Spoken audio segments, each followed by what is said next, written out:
Hey, welcome back. Okay, so we have got our first coat of the antique vintage market design furniture paint. I did a really light cross hatching. You can still see through it in some places, and so this is what you're striving for. We're not trying to get a super heavy coat with that first layer of paint. Because this is so thin, it's seeping into all the grains of the wood, and it's making a strong chemical bond. So I'm going to go on now that I've let this dry completely, cure, and I'm going to do my second coat, which is going to be heavier. And you want to remember still, even with the second coat, if you're getting brush strokes, you've got it on too thick. So you want to work it out so there's no brush strokes and it looks nice and even. But again, I'm not doing a real heavy brush full of paint. Just doing a little bit at a time and kind of scrubbing it into the surface. This paint is self-leveling, so that means once you get the second coat on, you may see a couple of strokes as you're going, but it levels itself out and it gives you that beautiful, chalky, full finish that we all love so much. And you want to be careful, especially during the summer months, not to water down your paint, because this is a water-based paint, and if you add water to it, you're going to get a lot of water. And water doesn't stick, as one of our great dealers said. So don't water down the paint. Use it just as it is.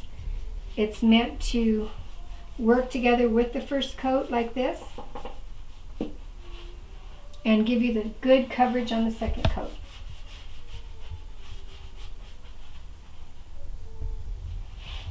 And again, I can't mention this enough times.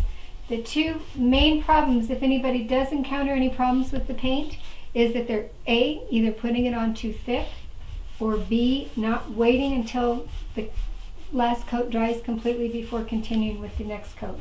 For instance, on this one, I'm in New Mexico, and things dry almost instantly here, including skin, but we can let a piece sit overnight and have it be ready to go to do your glazes or your waxes or your clear coat the next day here in New Mexico. So that means if you live in Georgia or Minnesota or someplace where there's a lot of humidity in the air, you may need to wait just a little bit longer than just overnight. You may want to wait till the afternoon of the next day, because you want to make sure that you've passed that period where it's just dry to the touch and now it's actually cured and bonding with your surface. The times when this is really helpful is when you're not doing wood, when you're doing wrought iron or a laminated surface or something that's very shiny.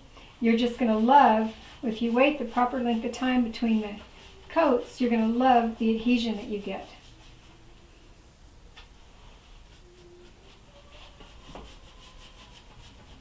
And so we have a lot of options after I finish this. This is just the base paint. We can wax it, and the waxes come in all colors of brown and white and metallics, and you can do that to give a special effect, but you're still going to want to clear coat for your final finish. You can also glaze. Glaze gives you, again, a special effect over the paint. Glaze has a little bit more pigment than the wax does, so you get a more dramatic effect quicker. But even after the glaze, you're always going to want to use one of the clear coat products. And the clear coats consist of an exterior or an interior water-based clear coat, or the wonderful new product Matte Finishing Cream.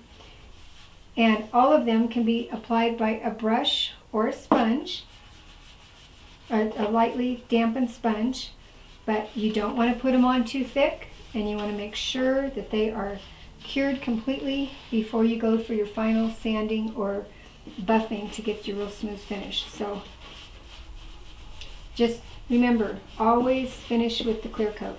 If you've got little ones in the house, you're going to love the clear coat, because it's going to help you with fingerprints, rings from glasses, spills from crayons, all kinds of stuff.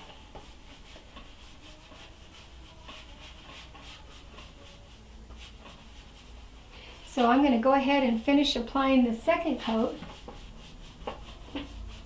And you can see that the strength that you get from just two lighter coats rather than two super thick ones. I don't have to worry about drips. I don't have to worry about it not drying, and I don't have to worry about proper adhesion.